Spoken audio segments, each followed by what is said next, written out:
Welcome to Monday's Q&A, September 20th, 2021. Delighted to be back here again with Felicia Amenta, and I'm Dr. Debra Dupree, your host. And I do want to make sure all participants know that we are recording this. What we do is engage in a little bit of editing, and we do follow up with a follow-up email so that you have access to what's being discussed here today. I'm going to be continuing to admit people, so we're going to hold off just a little bit before we get into too much content. And I'm delighted to see the people who are here. And thank you so much for being here. We have about 20 people registered for today. And so if everybody comes, then we'll continue to have some people join us. Again, I just want to acknowledge the program is being recorded so that there will be a recording released to everybody, usually within about 3 to 5 days, along with other tidbits and things like that. One of the things that I will let you know is I am going to put into the chat box a link to a survey. Actually, there's going to be 2 different links. One is just your general feedback about your participation in the interactive process. How's that working for you? What can we improve upon? But then the second survey will be about moving forward in our hybrid world.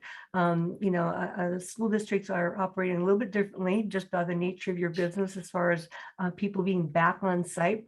But there's still some concerns as far as do we need to do the IPMs back on site? And so we're sort of taking things on a case-by-case basis. And I believe, Felicia, you're doing that as well with some of your meetings, what needs to be on site versus what can be done virtually. And if any of you follow any of my other work, you probably are aware that I do a lot around, doing things virtually online, the implications of it, the stressors of it, the Zoom fatigue of it, and things like that. But there have been some amazing benefits of going online in terms of ease of access and, working from your home or working from your site, wherever that might be. And there have actually been a lot of added benefits. And I would particularly say in the world of mediation, in which the IPMs do fall. It's a niche market. And I will let you know, there are a lot of amazing things coming out. The American Bar Association Journal just did an excellent article about the virtual world, but also the need to engage in the interactive process, written by one of the staff attorneys for the ABA. And I've just been invited by another segment of the ABA to participate in a webinar that is, I believe is being scheduled for December. Again, talking about what do we need to know about mediating, through the interactive process with all of these emerging and existing and pre-existing medical conditions, and just what are the implications in our very interesting world moving forward. So with that, Felicia, again, welcome in joining me for the Q&A on September 20th. Thank you, Deborah. It's my pleasure. It's always a great experience to join you. Great. Well, you're such a huge source of information because you see many more school districts and have involvement at many more different levels. And so, one of the things that we promised our viewers and listeners that we would cover today is the evolving world of COVID-19. I mean, we all experience it every single day, but what is the impact on the workplace? And I just got off a conference call with an organization, a JPA in the energy world, and just talking about how, the difficulties that have emerged with among employees being in this hybrid world. But we're going to focus specifically on medical conditions in our hybrid world. And so I know you and I've talked, but I'd love to hear your insight as to what's happening in LA and what does that mean for San Diego County. So let's get started there. Yeah, I was just up at a conference in Dana Point, and the risk manager, claims manager for LA Unified was there. So it was very interesting to hear what they're doing, because they're quite,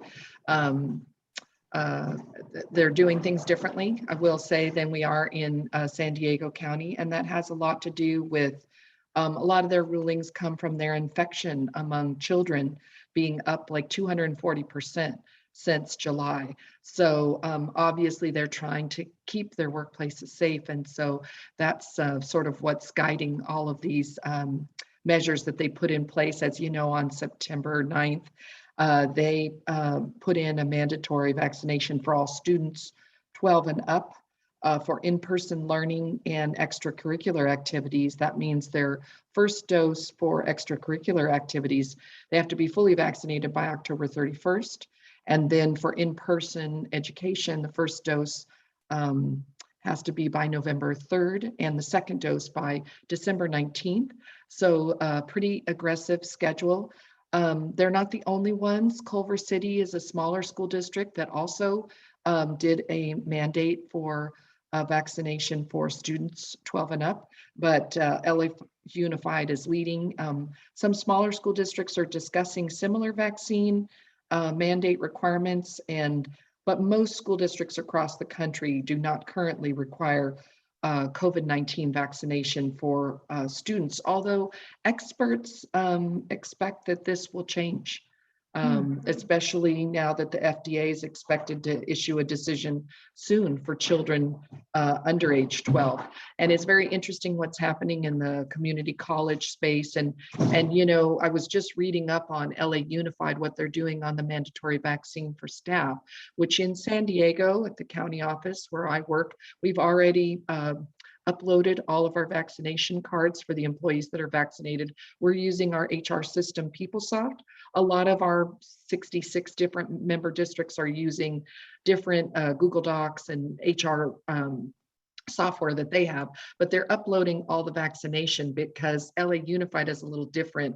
For the August 11th public order from the California Department of Public Health, as you know, Debra, it's mandated that all school staff for K through 12 become vaccinated by October 15th.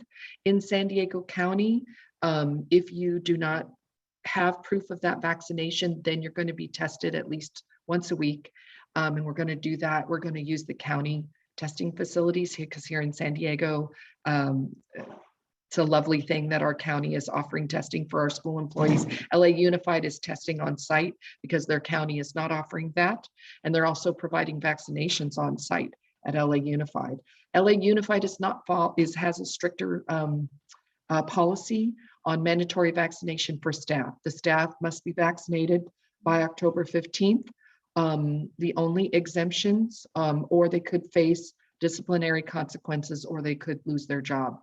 The only exceptions are, as you know, requesting an accommodation for a disability under Title I for the ADA, or a sincerely held religious belief. And my understanding is they have over 1,000 of those requests for meetings on those issues.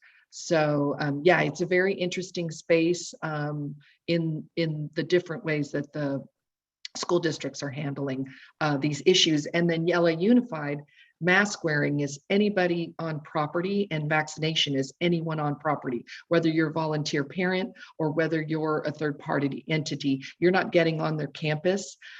So that's a little bit stricter. And also their mandatory mask wearing is indoors and outdoors, whereas ours is indoors for most of the school districts. So a little bit different in these spaces, right? Yeah, yeah. What would you say? I mean, I think about, you know, some of the differing philosophies and things like that, and not that I really want to go there, but what would you say are some of the differences between San Diego and LA County? Just, you know, demographics or school district structuring? It's been size, and it's been community spread, and it's been that increase with the Delta variant, and mostly the infections among children being up 240%. They're having such a big increase in children getting COVID and becoming hospitalized. And their community spread is much greater than ours is in San Diego. And that is what's leading a lot of their board's decisions. Okay. And what are some stats for San Diego that you can share with us? You know, you talked about the rate of infection among children, and you've already mentioned that the county is going to do the testing, but where do we stand with our stats? I wish I had written some notes. We just had Dr. Wang, who is the medical director for Kaiser in all of Southern California, speak last week to all of our JPA member districts and community colleges and charter schools. And he did say that the hospitalizations and the COVID spread has increased. He did say that it changes every day, the picture. So it's interesting, the Kaiser legal team wouldn't even let us have the presentation or give it out to anybody. They're very careful about that because all of the stats change every day. But the direction that things are going is concerning. And so that's why he said that they've been very supportive at Kaiser of vaccines and of mask mandates and of reducing the community spread. But we are not in the same place that LA is, certainly. Right, right. But we are seeing some increase along the way, right? Okay, okay. No, I believe I heard this on the news just today that I think it's Pfizer who is pursuing the 5 to 12-year-old vaccination. So that will definitely bring about some changes, I'm sure, as well. Yes, because they have their data ready and submitted to the FDA, then they're expected to issue a decision on emergency use of that vaccination for children. I think it's 5 through 11 is the age group that they're looking at. Yeah, yeah. I'm curious. I know when we were planning for today, we said we might talk a little bit about New York City, because we certainly know what has happened to New York City, throughout COVID. And they just finally got back to school earlier this month. So any trends there that you feel our listeners and viewers should be aware of? Well, it's interesting because certainly in New York, and they also have a huge school district, and in New York City, sort of like citywide, a vaccination mandate's very common. I told you earlier, I'm going to be traveling to New York next month, and that was one of the things they said. You must bring your vaccination card, have it on you or have it on your phone, because you're going to need it to get into restaurants, to go to plays, to go to events, to go to venues. It's a little bit different than where we are in San Diego. You're not going to have entry into things, tourist things that you want to do.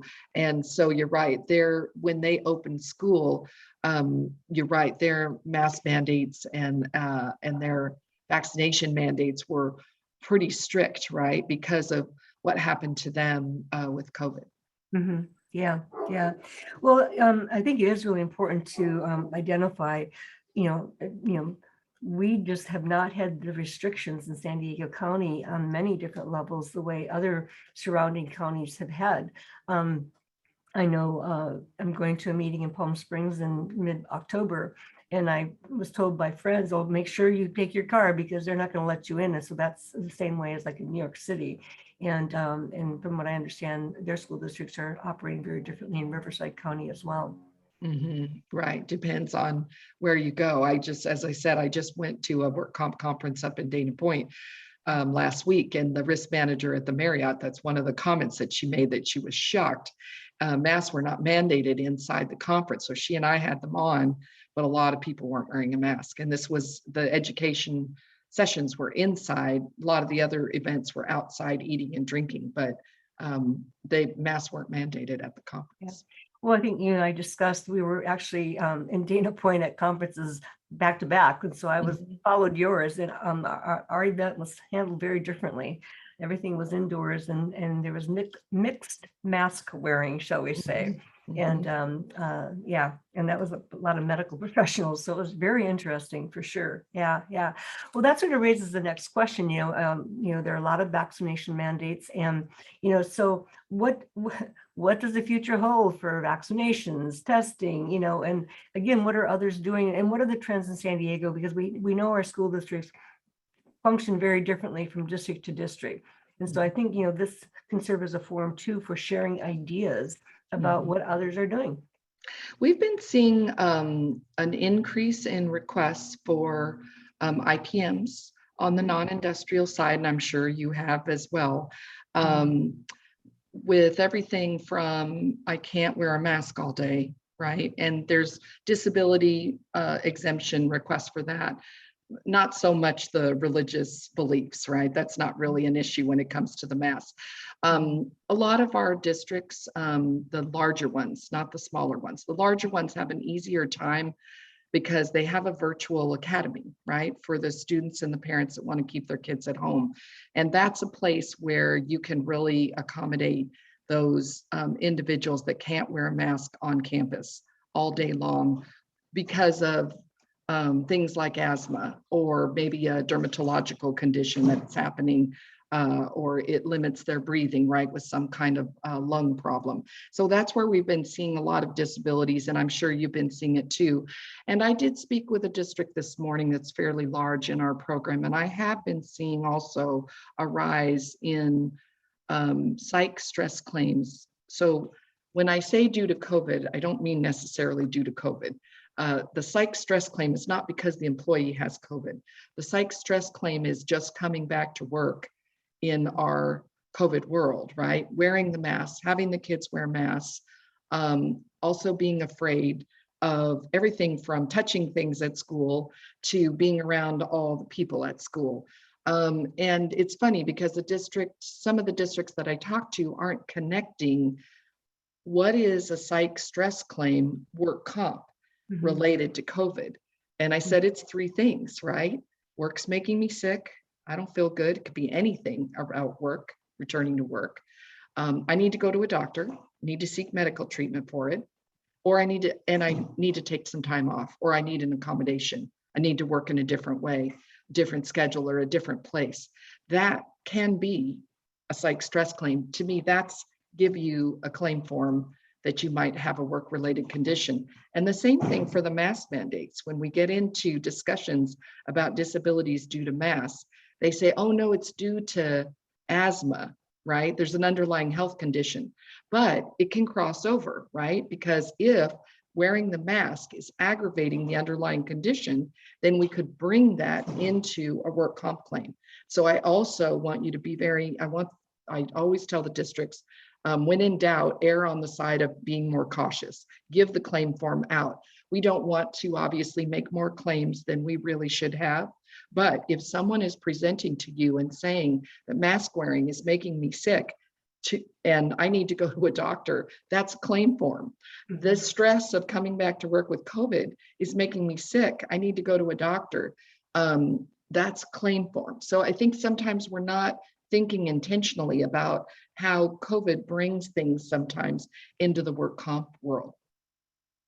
Yeah, absolutely. And one of the things, because I've been doing this for so many years and been involved in some of the early, litigation that would happen, around interactive process, the failure to engage in the process, the failure to provide reasonable accommodation.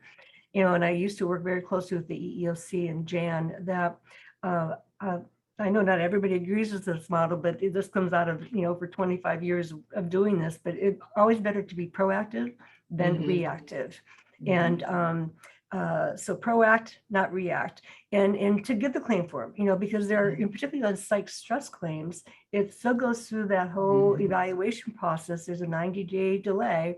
And, and so it's better to be proactive in getting that out there and letting them know, doing a little education, is that we are giving this to you because this is, part of the California requirements. However, there is a process, and a lot of employees don't understand that process. And I've had not just one, but a few cases, a few cases around, the whole stress aspect coming up. And then, the employees feeling that the employer should have engaged in the interactive process right away. And it's like, well, we don't have enough information yet, and so it was only 6 weeks. One was 6 weeks into the process. Another one was even less. Another one was even a little bit more, but still well short of the 90-day claim process. And so as a general rule of thumb, I usually encourage employers to be proactive and start the IPM process at 90 days, just to facilitate, getting back to work in temporary modified, educating the employees about the process and the timelines associated with temporary modified work, in the 60+60 or the 90+90. Right. Give them an opportunity to be educated about the EEOC guidelines, about temporary versus long-term maximum medical improvement. It's just a good way to introduce the process and set some clear expectations. And so, I guess, I'm curious your thoughts, because like I said, I've had 3 or 4 IPMs come up around these stress things and people feeling that they should be accommodated. And again, whether it's a legitimate accommodation or not, and not having enough information to make that accommodation. What are your thoughts as far as, like being assigned to another supervisor, being assigned to another location, yet we don't have medical documentation to support it? I will say that the work restrictions and limitations we see on psych stress claims really cause a lot of the school districts and community colleges and charter schools a lot of stress and a lot of difficulty. And I will say that it's very difficult. What's very common, what psychologists and psychiatrists do, is remove them from the stressor. So if the supervisor is the stressor, the note says they can't work with the supervisor, which is very difficult to accommodate, right? And then if the stress is a student, they'll say, well, they can teach this class, but this student has to be removed from the class, which that is not an easy thing to do. That is difficult. And I think a lot of our school team members or employees don't understand that, right? They don't understand that process legally and what has to happen with all of that. And I've also seen the limitation of can work at the site, but not if like a certain person comes onto the site, which we can control who is traveling. Superintendent in that case, the superintendent could not come on the site where the school employee worked. And that is not an accommodation, because superintendents may be required doing their job duties to go anywhere that they need to go on the campus. So a lot of these have not been able to been accommodated, and they've had to either take sick leave if the work comp claim is being delayed and investigated, which they really don't like, or if the claim has been accepted, then we have to pay work comp TD. But a lot of employees feel it's very unfair because they think that these are easy things to accommodate. I always explain to the union and to our team members that these are district decisions because they're complicated. The community colleges and the charter schools and the districts have to make the decision about, is it safe and where is a good place for you to work? You can't make your own decisions about that.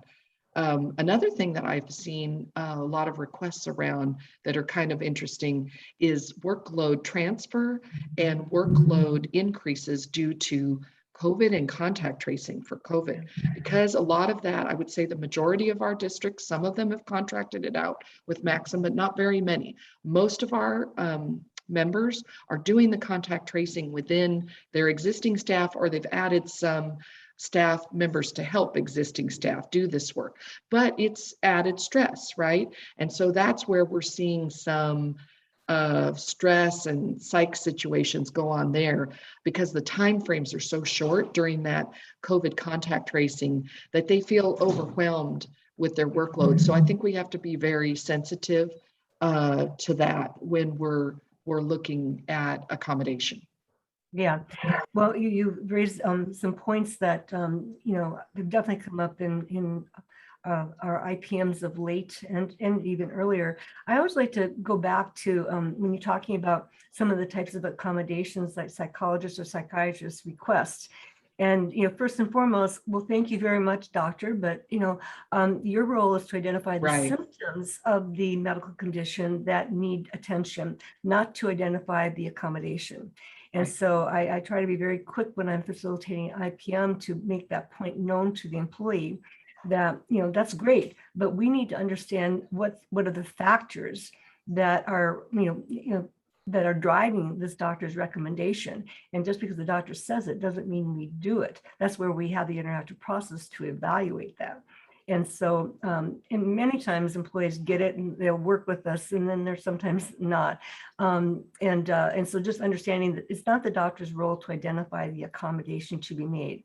And just because they do identify something, it doesn't mean it's implemented. The employer has the right and obligation to explore various possibilities. And, with that, I mean, for the student, for example, no, the accommodation is not removing the student. The accommodation is really removing the teacher from the Yes, environment. exactly, And, right. yeah, I didn't see that so much this year in my IPMs, but definitely the last year, because the good news is that students move on to the next grade level.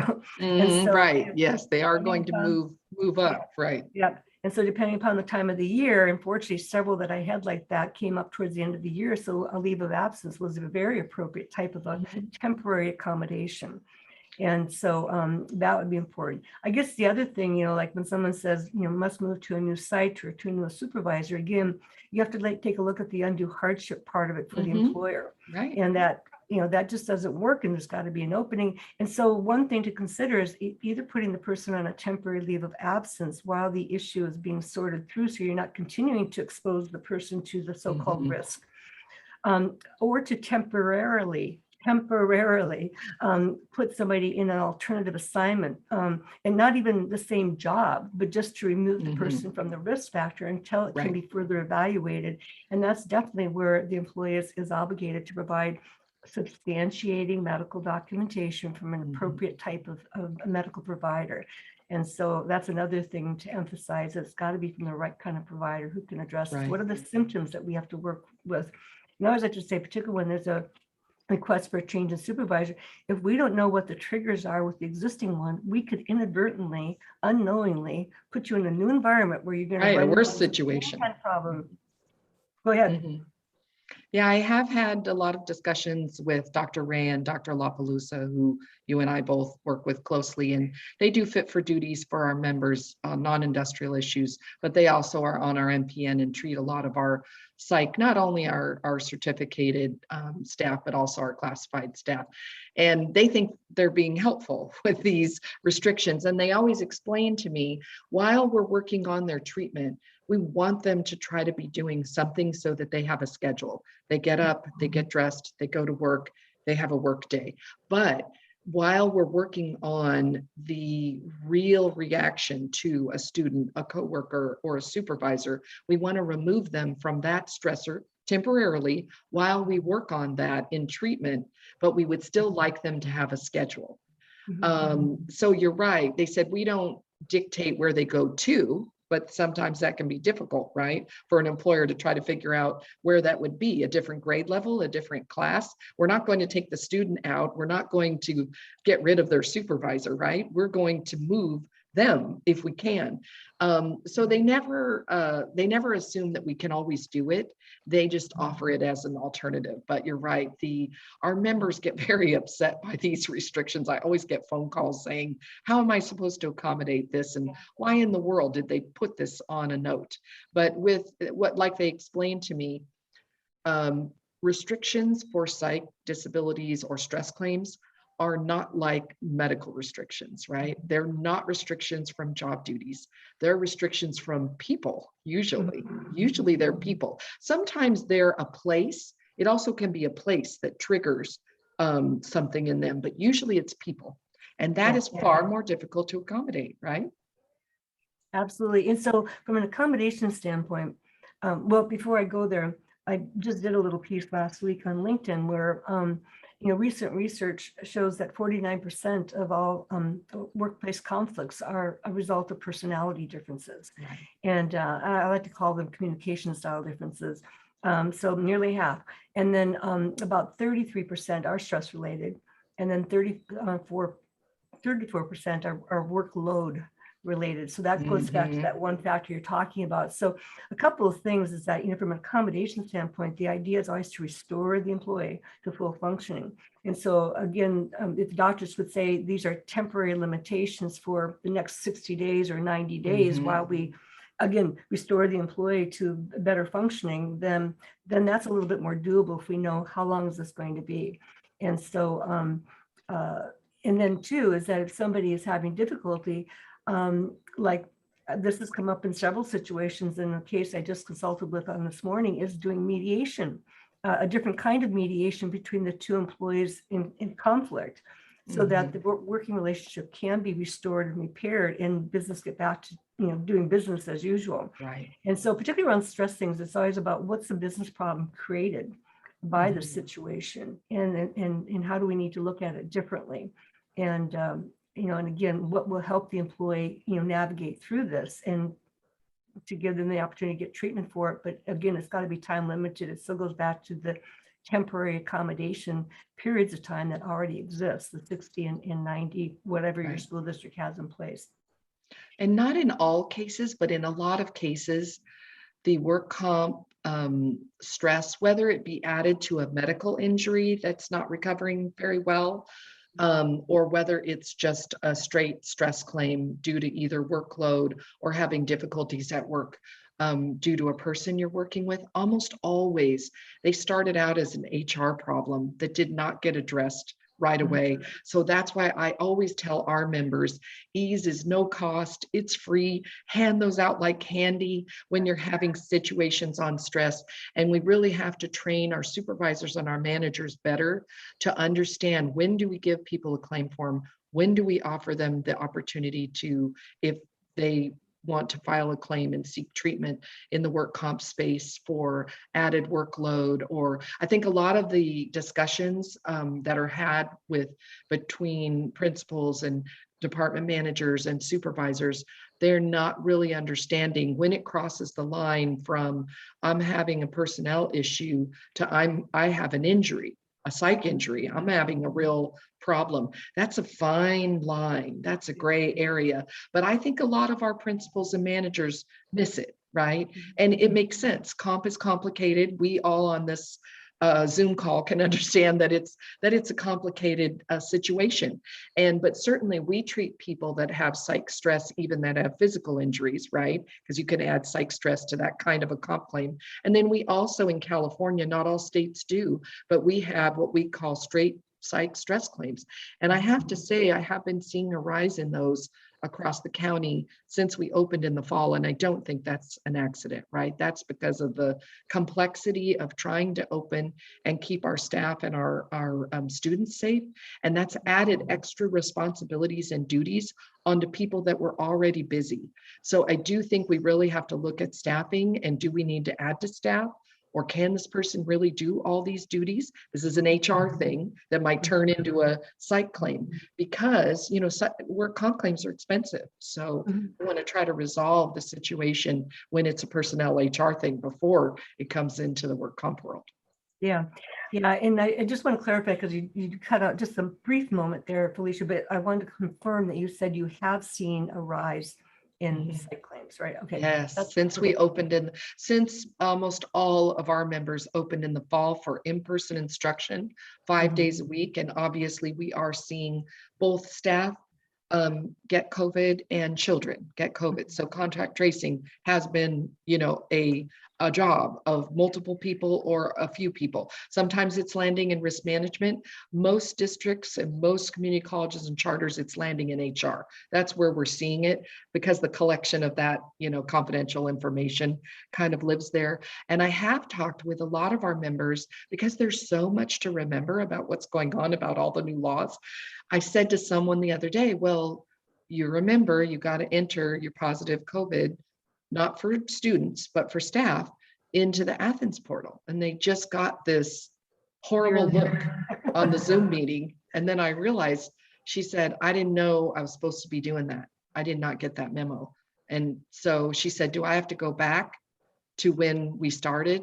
And I said, yes, we need to go back to last year, and I'll help you. But yes, we have to go back and try to enter all of those. That's mandated. That's an OSHA requirement. We have to do that. So she was remembering to enter her new claims into the claims system. She was forgetting that she had to enter all of our employees, any staff that test positive that about for COVID need to be entered within 3 business days. And that's a California law, and we get fined for that.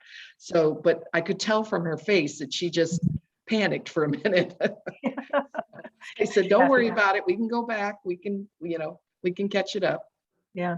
Well, there are a couple of things I'd like to add to what you just said, Felicia. One is around, stress. I just gave you a stat that was from one study.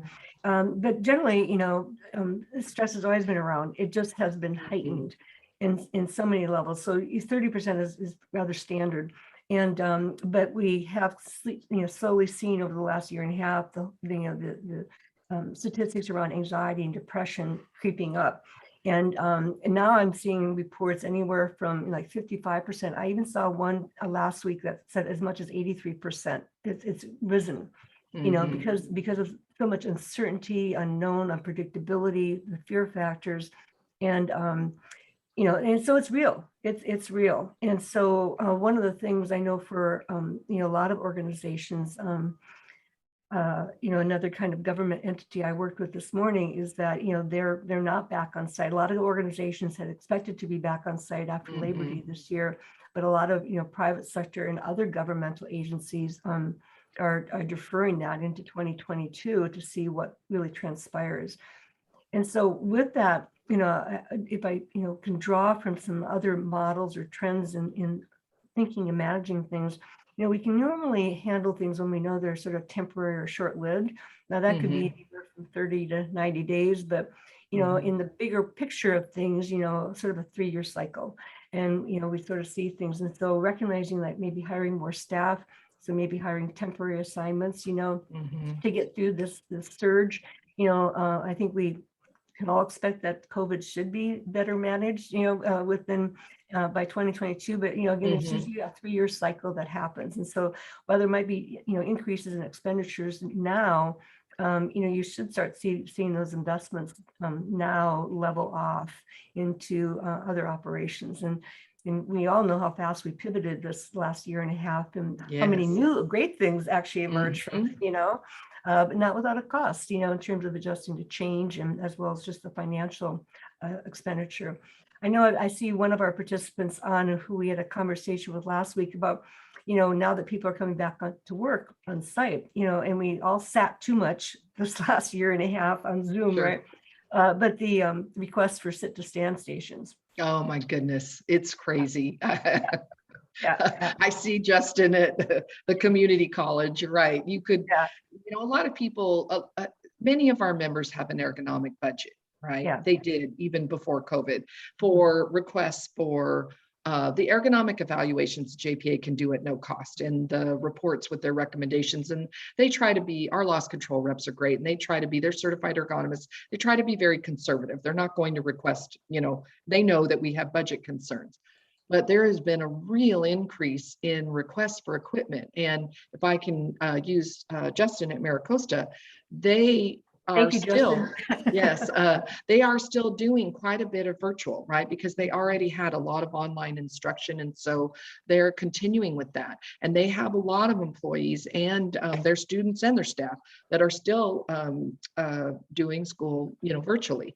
And that has caused, and for a lot of districts, there has been an increase in requests for sit-stand stations and other kinds of equipment. There's been a lot of increases for chairs. I've seen a lot of increases for all kinds of things. It's sort of like, I'm working at home. I would like the best home office possible, right? And for some reason, that mindset wasn't at work as much. I'm not saying people didn't ask for things when they were at work. They did, but it was sort of like, well, this is my house, so I need this, this, this, and this. So it's like a Christmas list, right? Of all the things that you want. And that's why I think having the ergonomic evaluation really helps, because they'll shorten the list. They'll say, okay, those are wants, these are needs. And to Justin's point, hopefully the needs is smaller than the wants. The one thing that the loss control people are not is doctors. So once a doctor writes a recommendation for a sit stand, you are kind of done, because they will not countermand a physician who says that you, and at the county office, that's the way they kind of do their ergonomic plan. You need a physician's note. If you have a physician's note and they are saying that you need something medically, they're pretty much going to buy it for you. And then they've got a budget accordingly. And so, but the budget for ergonomics has had to go up at a lot of districts because of the amount of requests, you know, for that. Yeah. Well, I'll add a couple of things I shared with Justin as well as some others. And, you know, one, there are lots of studies out there, and these studies have actually been out there for quite a while. We just have experienced it much more personally because of our working from home conditions, you know, during COVID. But, you know, the reports are that sitting is actually the new health risk, more so than smoking. Prolonged sitting is not healthy. I've been doing ergonomics for, I don't know, 30 years. And so as I was telling Justin, you know, that's, I mean, sit to stand stations I've been working with for over 20 years. They're very beneficial, but if you don't change your behavior around sitting, it isn't going to help, because most people still sit too long. And I'm even guilty of that with my own sit to stand station. And so that's where an ergonomic evaluation early on would come in helpful, and making sure that people are self-managing their sitting behavior and getting up and moving around more regularly. A lot of you may have heard me talk about the 20-20-20. That's been out since 2005 with the National Institute on Health.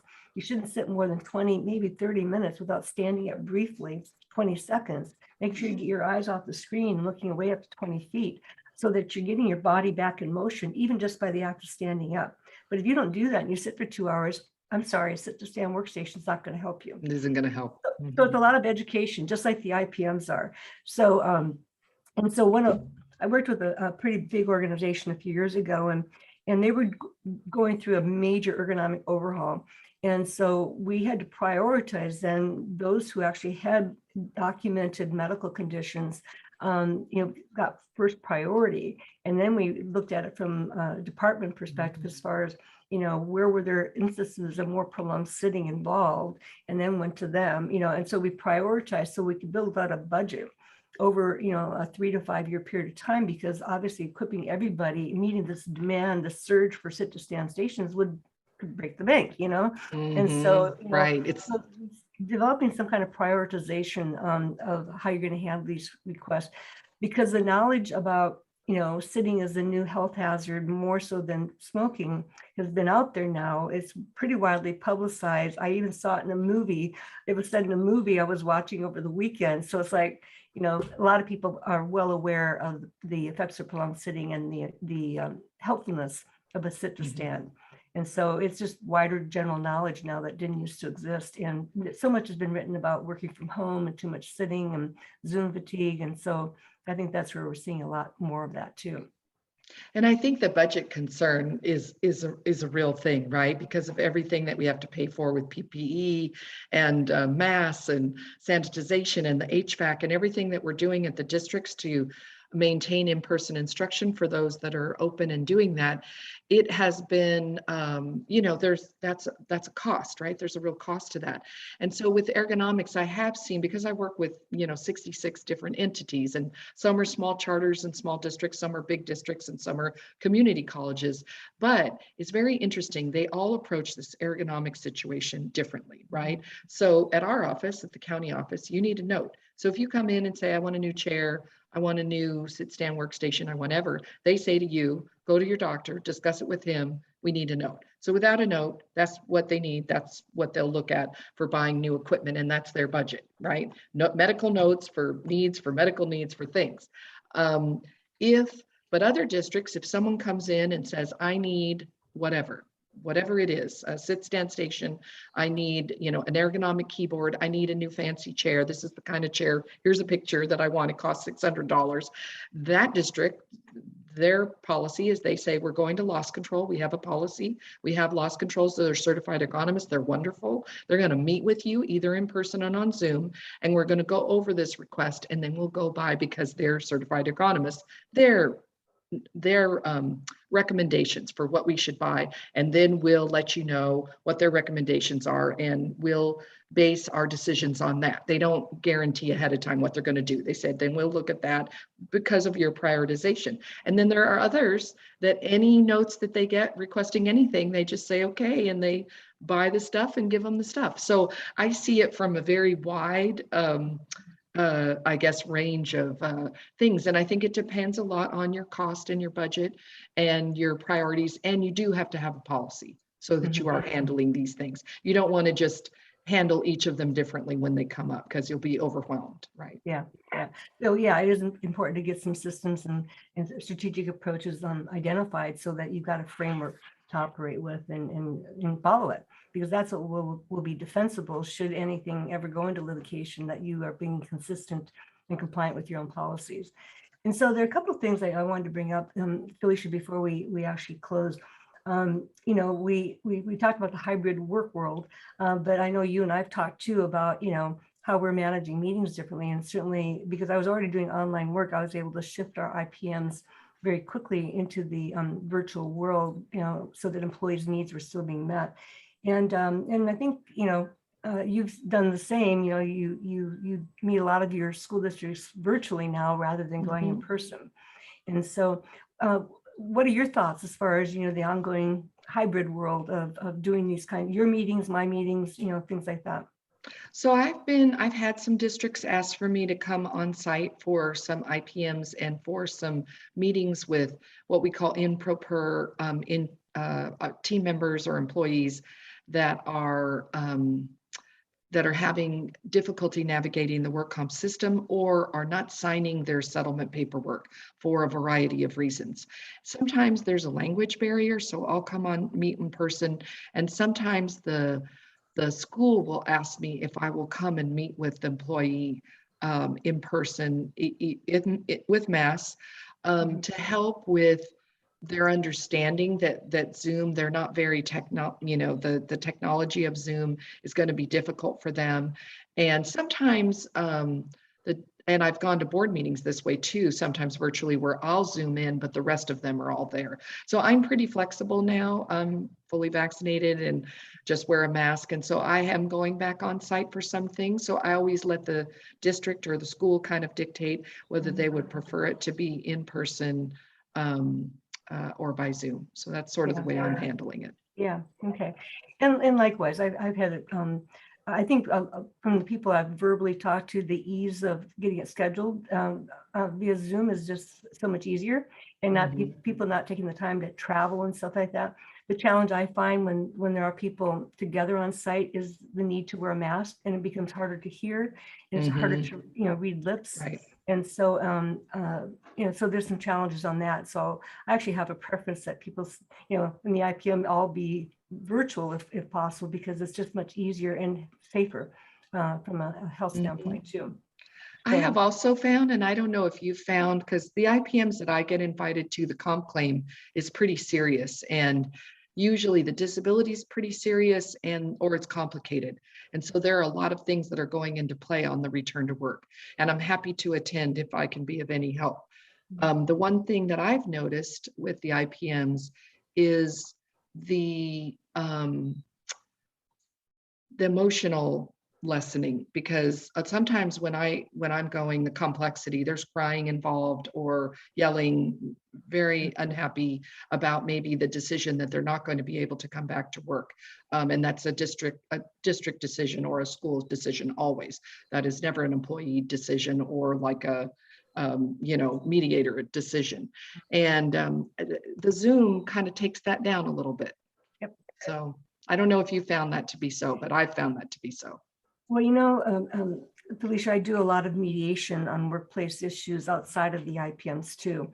And so I'm very involved with mediators and attorney mediators and attorneys, and how is the legal field going to be managing this? And so there was a really fast catapult into the virtual world for a traditionally non-virtual world, and so it was immediately being reported, and I was on a number of talk programs and stuff about the emotional climate being less intense online. And so there are some psychological factors that go behind that, in the sense of when you're virtual, all eyes are on you. I mean, you are visible all the time. And it's sort of like when you're on camera, we tend to behave better. So those are a couple of key things that come up. And two, if you have issues with a particular person, not being in the same room is actually beneficial. You don't feel that emotional heat that you would if you are in the same room as somebody you're having difficulties with. So that's a phenomenon that's been prevalent worldwide and throughout the mediation field. In fact, a lot of proceedings are going to continue being virtual rather than being in person. It's a lot more cost effective, a lot easier to implement, less delays. And so it's actually more efficient in many aspects. And that's not just IPMs. We're talking about throughout the legal field. And I think a reminder on when you talk about cost and budgeting, because the IPMs, the decision to use a mediator, it's an additional cost. I've had many new people at some of the districts, and they didn't understand that if you have a comp claim, And I know somebody on this call also asked this very good question, or you have a comp claim, and let's say you have a back injury that's industrial, but you have non-industrial diabetes or some other kind of condition, and you're doing one IPM to address both. You can pay for the IPM on the comp claim as long as you have a disability that you're discussing. And a lot of people don't understand that we do have a contract with you, and that your rates for a comp injury are paid for on the comp claim, not by the school district or by the community college or charter school as a line item in their budget. And I think there's been some confusion about that. It's only when it's a non-industrial disability that then they need to do a separate PO, and they would need to, if they choose to use you as a mediator, they would pay for that out of their budget.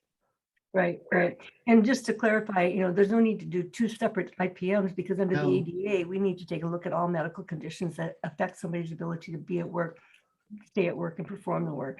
And so what we've been moving into then with these kinds of questions coming up is taking care to, treat the non-industrial information separately from the industrial stuff. So whatever gets sent to Athens, or send them just a modified version of the IPM rather than the whole thing. So I'm working on that on my end, because that was an issue that just really surfaced not too long ago, a couple of months ago, that we realized, oh, I guess we better do something different. So yeah. And the other thing I want to just let people know, because what I'm seeing an increase among employers a lot, not only IPMs, but the need to update training for managers, administrative people, things like that, as far as how do we manage people in this, hybrid world moving forward with all these COVID things and things like that, because it's time to educate and update. Because I've been associated with the ADA since 1990, and work-related injuries even longer than that. And I've never seen such a upheaval in EEOC guidances and all these laws coming into play than I have in the last year and a half. And so we're continuing to sort through that. So I know that your office provides training to employers, as far as handing out those claim forms and things like that. I know a number of school districts have called on me to come in and provide training. And so letting everybody know that, some customized training can be provided. That's something I do all the time. And that, this too will pass. It's just not right now. It's not as soon as we thought it would be right now. So yeah. And so a couple of things for our listeners. Again, there's some links in the chat box. If you click on those now before we close out the meeting, you'll be able to access 2-3 minute short surveys. Love to hear your feedback about your thoughts about how the IPMs are working, and particularly moving forward with the hybrid version. And that the program is recorded, and so we will be cleaning it up a little bit and then getting that out to you, also with the links. So we had many more people registered than who showed up. And our next program will actually come up on Monday, October 18th at 11 o'clock again. So we welcome your questions. We welcome any topics that you want to hear us address. Of course, we both stay very active in reading everything we can about what changes are out there. And I'm putting together some things right now. And we'll share with you some of the links to some of the programs I'm doing with the Disability Management Employers Coalition in October. I'm very excited about that. And so, again, this whole new world of hybrid and how do we manage all these multiple medical conditions and being proactive, not reactive. So, Felicia, any final words here? It's just a pleasure. It's a pleasure to help all of the schools navigate all of these challenges. And I've had to really up my game with knowledge of all the laws and the rules and the intersecting of everything, because it has been quite complicated. And fast moving. Whoa, no wonder stress is up. So yeah. Well, I want to say thank you to everyone for being here today. Delightful to have you. See lots of familiar faces or names anyway. And again, we'll see you back here on October 18th. Take care. Take care, everyone. Be well.